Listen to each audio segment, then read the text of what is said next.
Part 1. The Betrayal. Long ago, Earth was invited to join the Galactic Council, a powerful group of alien civilizations. The Council promised peace, trade, and shared knowledge. Humanity was excited. They sent diplomats, shared advanced science, and helped many alien worlds. At first, the aliens loved humans, but slowly fear grew. Humans were evolving too fast. Their machines, ships, and ideas spread quickly. Some alien leaders felt threatened. One day, without warning, the Council turned against Earth. Human diplomats were attacked. Earth's space stations were destroyed. A message was broadcast. The humans are dangerous. They must be controlled. Earth begged for peace, but no one listened. In a single night, major cities were hit from orbit. Millions died. The survivors fled underground to secret colonies in deep space. The Council thought humans were finished. They were wrong. Part 2. The Silent Build-Up. For 70 years, Earth was quiet. But in the shadows, humanity was changing. Secret colonies far from the Council's eyes began building. Not just rebuilding cities, building a fleet. Scientists worked day and night. Soldiers trained in harsh conditions. Children grew up learning one lesson: never trust the Council. Old Earth governments were gone. Now there was one voice. United Humanity Command, HFY. They had one goal: payback. HFY sent spies into Council space. They studied enemy ships, weapons, weaknesses. They learned. They adapted. And when they were ready, the humans created something new. Project Leviathan, a fleet with weapons the galaxy had never seen. The humans didn't want peace anymore. They wanted justice. Part 3. First Strike. The humans chose their first target carefully, an old enemy outpost known for experimenting on human prisoners. The fleet entered Council space in silence. No warning, no message, just fire. The human ships moved like ghosts, fast and deadly. In less than an hour, the enemy base was gone. Council leaders were shocked. Who had done this? A hacked transmission answered their question. We remember, and we are coming. HFY. Panic spread across Council space. The humans had returned, and they were no longer weak. Part 4. Fear spreads. Across the galaxy, human attacks increased. They didn't hit planets. They didn't harm civilians. They hit military bases, spy stations, labs. Each time, they left one message behind. You betrayed us. Now you pay. Some alien worlds began to question the Council. Were the humans really the enemy? They asked. Or were we just afraid of their strength? Rebellion started brewing inside the Council. Old allies became nervous. The humans weren't just fighting back. They were changing the galaxy. Part 5. Voices of Resistance. Inside the Council, some young alien leaders began to speak up. They believed the Council made a mistake long ago. One alien scientist named Vereen sent a secret message to HFY. I want peace, it said, but only if it is fair. HFY leader Admiral Rao agreed to talk. In a secret meeting, humans and alien rebels made a deal. Together, they would expose the truth of the betrayal. But the Council found out. They sent ships to kill the rebels. A battle broke out in deep space. The rebels fought side by side with humans, and won. The first crack had formed in the Council. Part 6. The Heart of the Enemy. The Council's strongest fortress was called Citadel Prime, a space station the size of a moon. If the humans could take it, the war would end. Admiral Rao led the final fleet. Thousands of human ships, soldiers, drones, and weapons moved in. The battle was huge. Alien fleets surrounded the station. But the humans had something more powerful than ships. They had purpose. A small strike team entered the core of the Citadel. Among them was Captain Isha, whose family had died in the betrayal. She planted the final charge. The station exploded in a wave of light. The council was finished. Part 7. A New Law. After the war, the council was no more. Many alien races were confused and afraid. But UHC didn't take over. They didn't enslave anyone. Instead, Admiral Rao spoke to the galaxy. "We are not here to rule. We are here to remind you, never betray those who offer peace." The galaxy listened. A new council was formed, with humans, aliens, and former enemies. This time, the law was clear. Respect the strong, protect the weak, and never forget the price of betrayal. Captain Isha placed a flag on the rebuilt Earth. We are humanity, and we never forget. The galaxy thought Earth was dead. After the Galactic Council's attack, there were no human signals, no ships, no responses, just silence. But deep in the dark corners of space, far from the Council's eyes, something was happening. Humanity was alive, and they were preparing. After the betrayal, the survivors of Earth escaped. Some went to old Mars bases. Some hid in asteroid colonies. Others found abandoned mining stations. They called these places the Outer Darks, cold, empty, and forgotten by the Council. There, humanity began again. The old governments were gone. No more nations, no more borders. There was only one banner now. United Humanity Command, UHC. UHC was strict, organized, and focused. There was no time for politics, only survival. Every child born in the Outer Darks grew up hearing the same story. The Council lied. The Council feared us. And the Council tried to destroy us. They called it the Great Betrayal, and they never forgot. The people lived in silence, but that silence was not weakness. They worked harder than ever. Engineers built machines using old Earth designs and new alien tech stolen from old battlefields.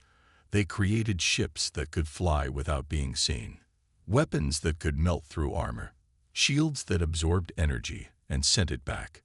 They called these ships Ghost Class, fast, deadly, and completely invisible to Council scanners.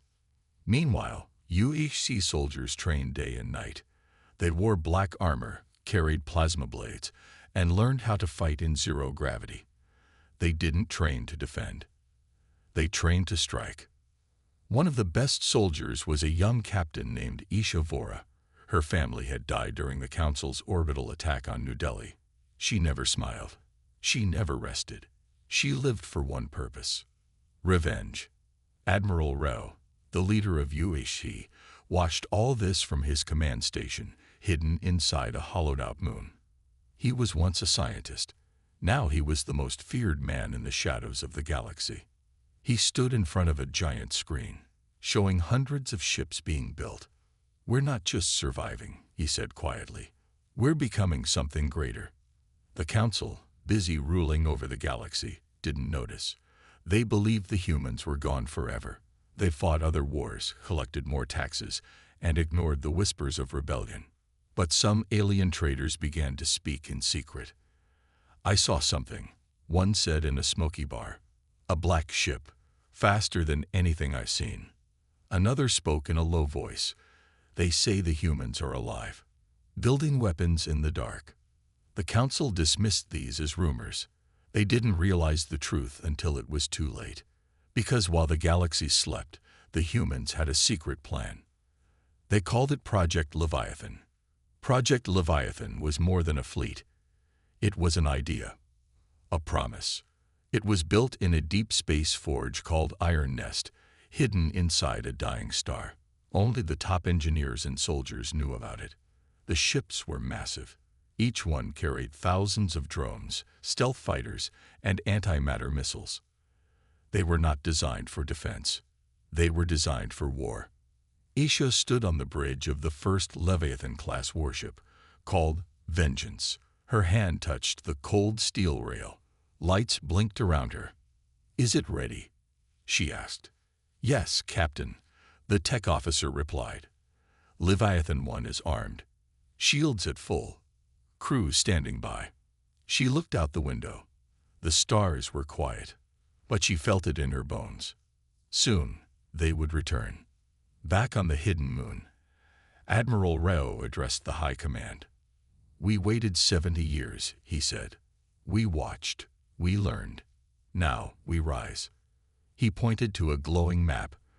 Red dots showed council bases. Blue dots showed human fleets. All targets locked. Strike teams ready. Someone asked, "Do we send a message first?" Rao shook his head. "No more words. They betrayed our peace. They burned our home. Now, we strike first." And then he gave the final order. "Prepare for Operation Dawnfire." A signal was sent across the outer darks. Engines powered up. Weapons armed. Docks opened. The stars began to move. And from the shadows, humanity returned, silent, invisible, and burning with fury. The Council would soon realize the mistake they made. The galaxy would learn one final truth. You can destroy Earth, but you can't kill the human spirit. The stars were quiet. In the far edge of Council space, there was an old military outpost called Orion Station 12. It was built on a frozen moon, covered in metal walls and defense cannons. The station guarded nearby trade routes. But its dark secret was known only to a few. Years ago, this was where Council scientists experimented on captured humans. The place was full of pride and cruelty. Now, it was the first target. The United Humanity Command had chosen it for one reason. It symbolized everything the Council had done wrong. It was time to send a message. Inside the command room of the warship Vengeance, Captain HFY stood in silence. Her black armor shone under the red lights. Her eyes were focused on the screen ahead. "Orion Station in range," the officer said. "They have not detected us." Esha nodded. "Good. Keep stealth mode on. Prepare all weapons."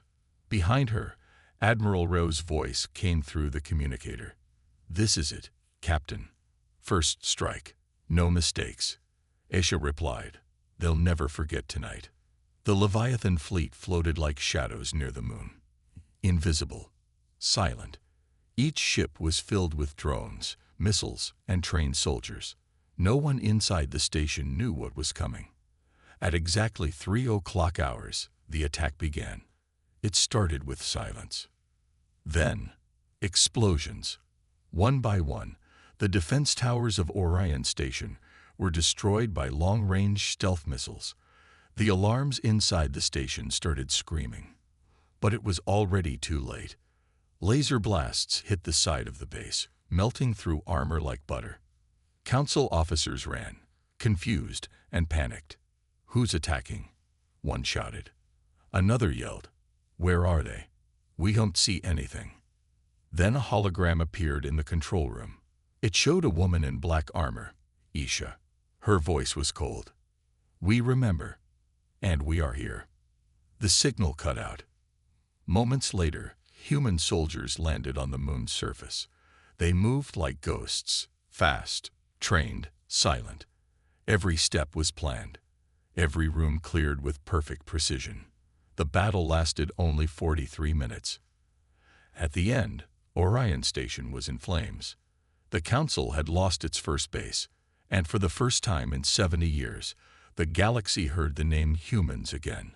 On every major planet, news spread like fire.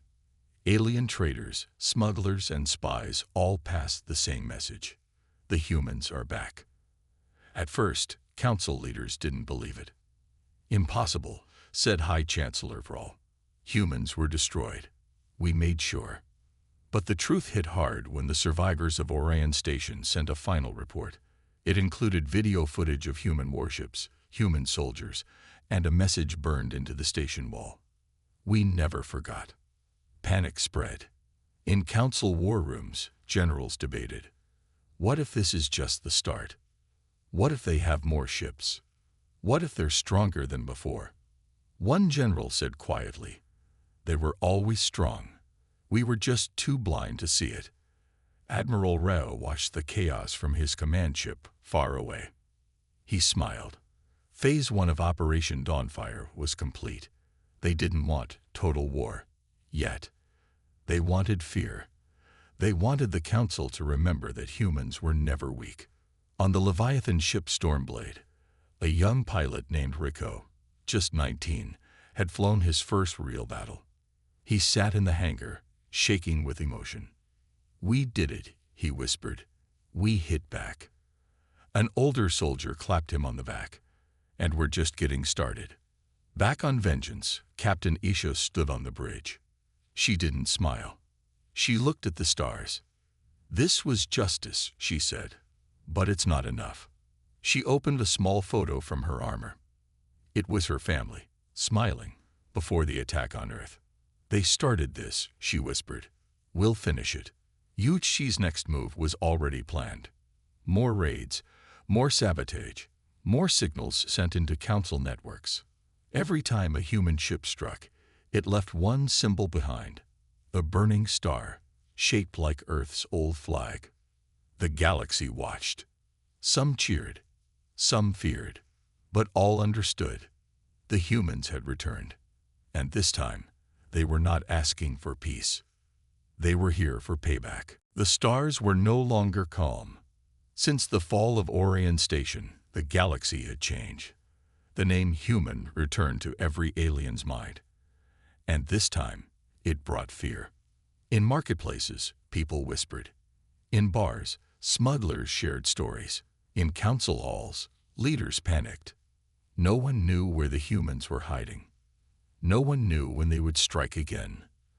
But everyone agreed on one thing. They were back, and they were angry. The United Humanity Command didn't stop after the first strike. They kept moving, silent and smart. Their ships never stayed in one place for long.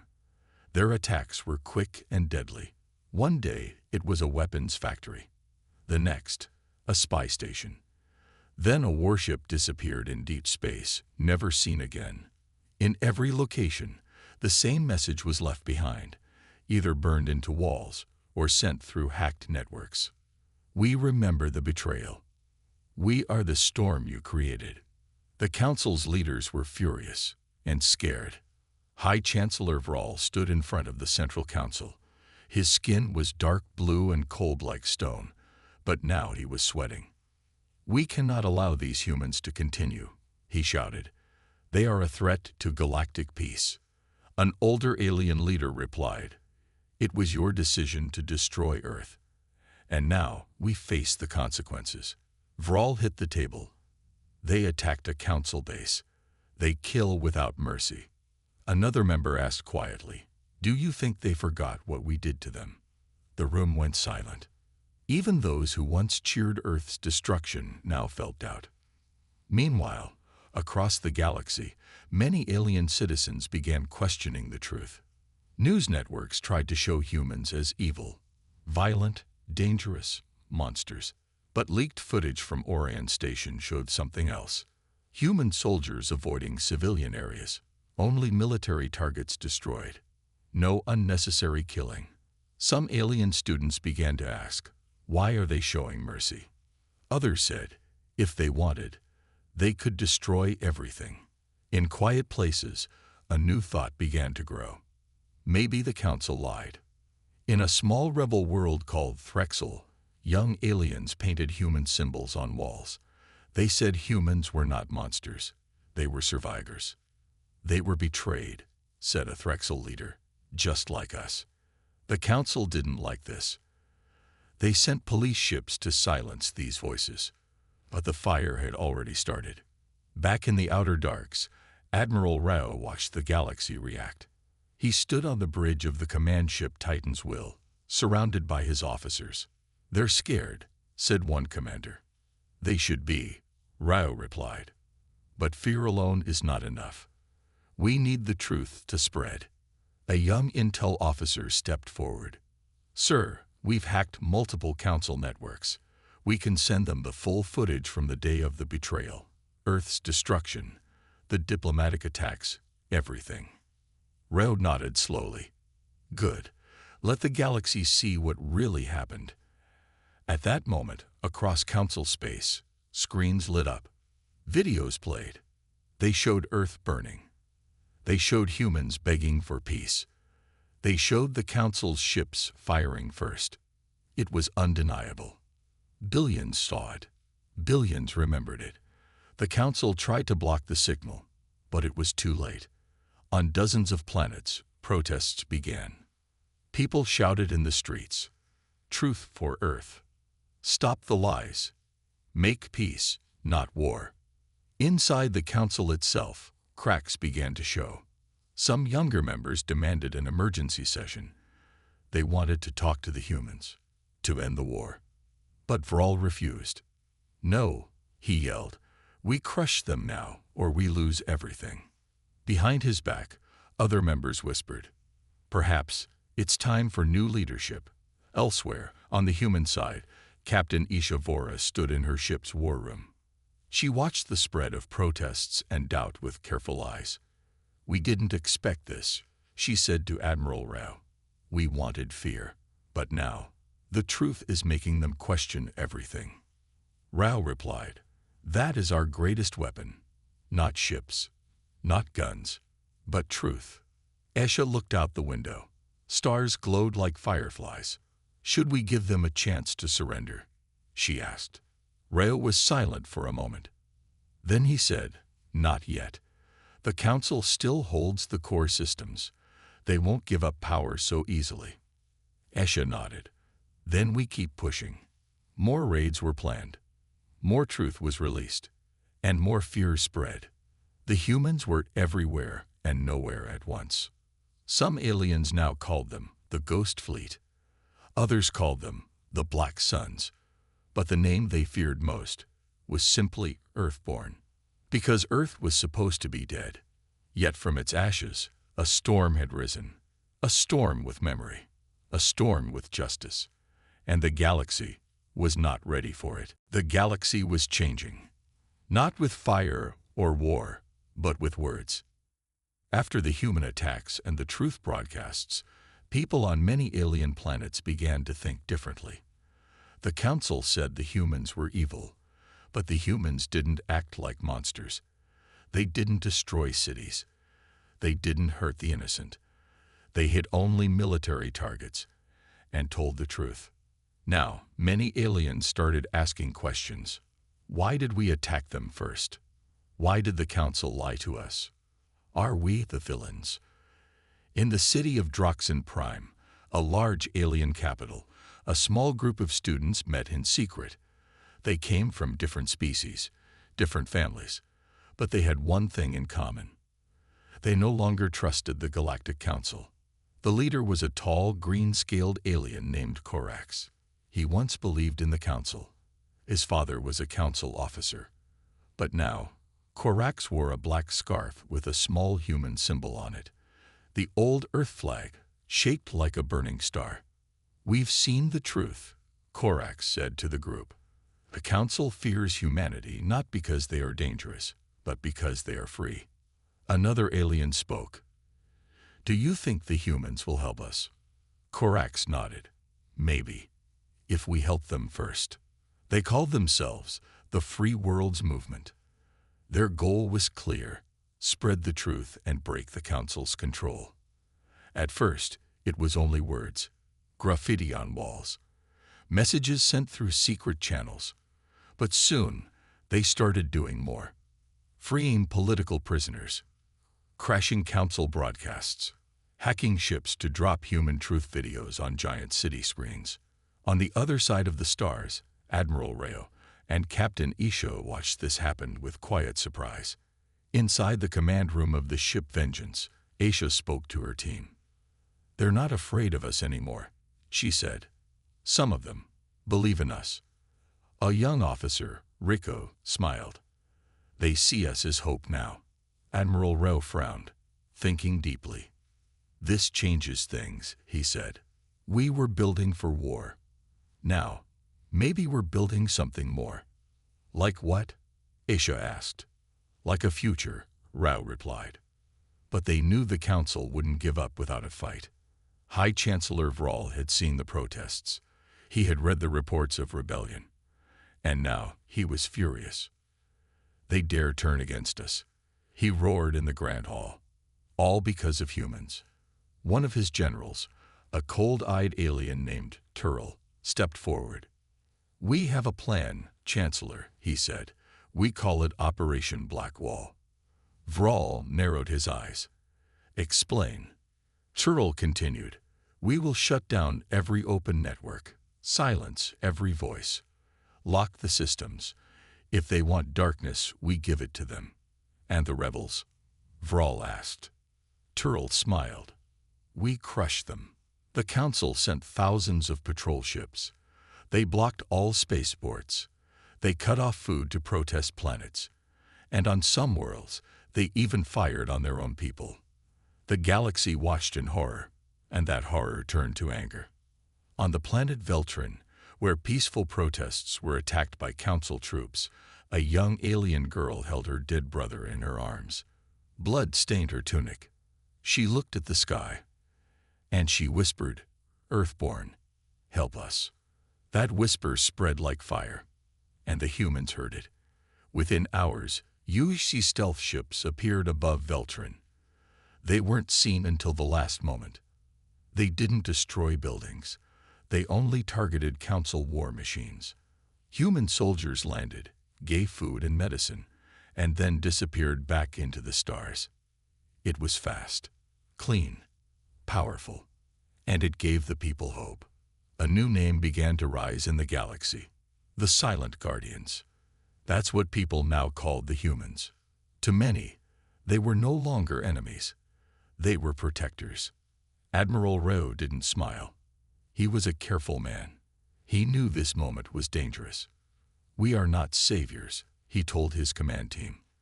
"We cannot fix every broken planet." "But they believe in us," said Captain Isha. "Maybe that's something worth protecting too." She paused, then added, "They stood with us. Maybe we stand with them." Rao nodded slowly. "Very well," he said. "Prepare a message. To the rebels, the people, the voices who resist the Council." He looked at the stars. "It's time we speak not just with fire, but with light." Across the galaxy, a new broadcast appeared. Not a warning, not a threat. A message from Earthborn. Captain Isha's face appeared on millions of screens. Her voice was strong but calm. "We are the children of Earth. You tried to erase us, but we survived. Now we fight not just for revenge, but for those who cannot fight. If you seek freedom, truth, and peace, then you are not alone." And with that, the war changed again.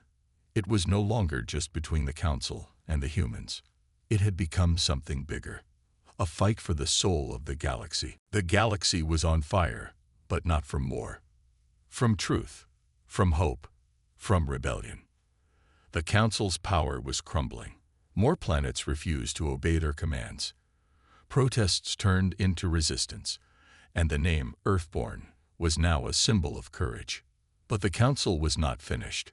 High Chancellor Vral stood inside the deep core of the Citadel, the most protected fortress in the galaxy.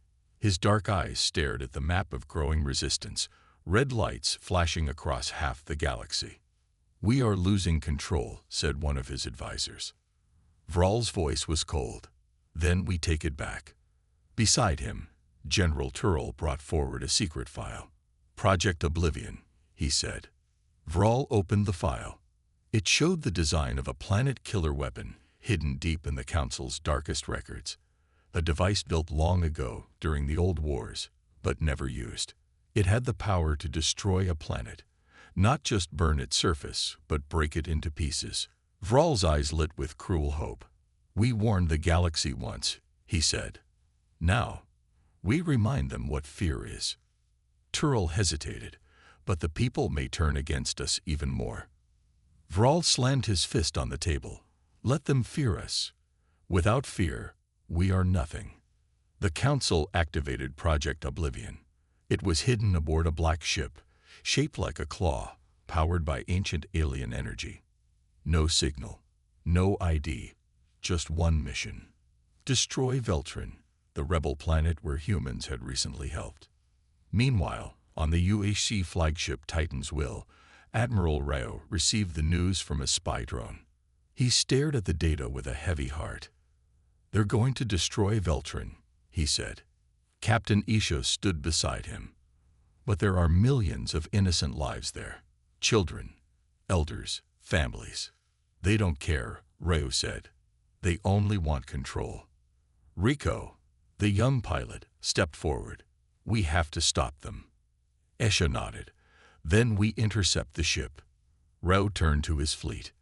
"This is no longer a war for revenge," he said. "This is a war to stop a monster." He sent the signal. Across deep space, human ships moved. They didn't wait for permission. They moved with purpose, with anger, with unity. As the Council's black weapon ship approached Veltrin, it activated its core. Glowing red light began to gather at the bottom. The countdown started, but just before it could fire, the humans arrived. 3 Leviathan-class ships dropped from warp. The battle began immediately.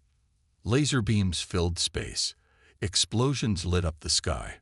Drones launched. Fighters swarmed. The Council ship was powerful, but it was not fast. And it was not ready for what came next. Captain Isha led the strike.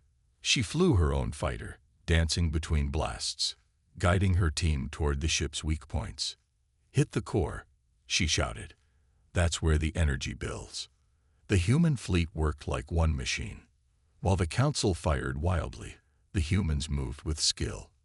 Years of hiding, training, and surviving had made them dangerous beyond imagination.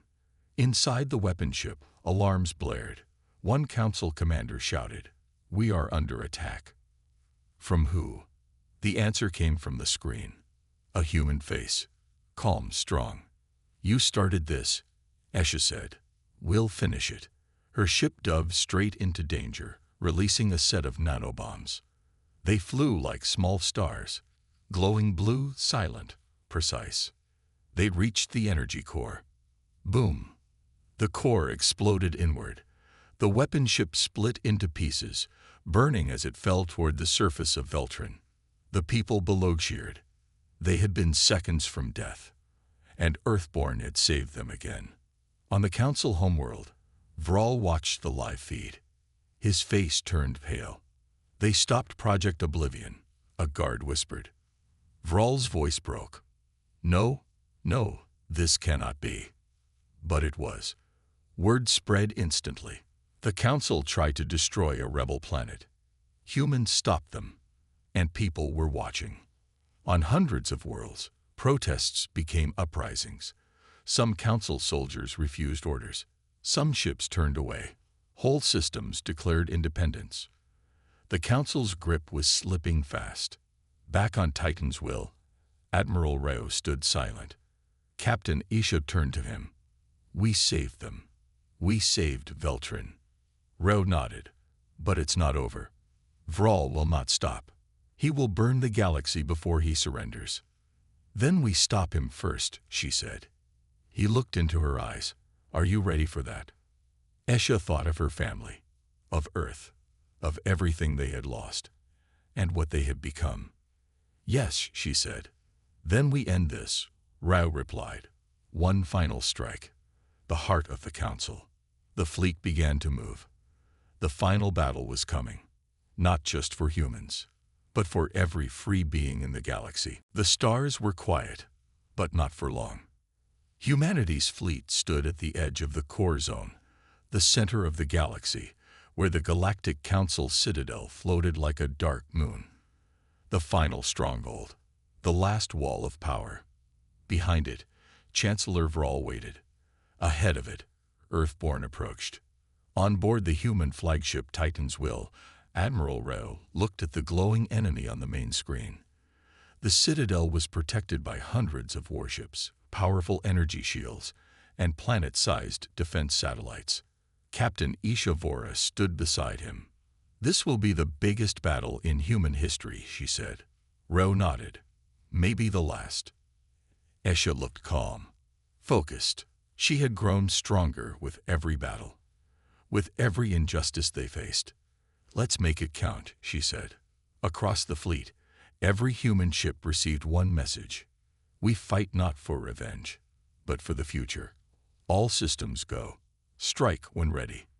And then, the storm began. Thousands of human warships jumped into the core zone.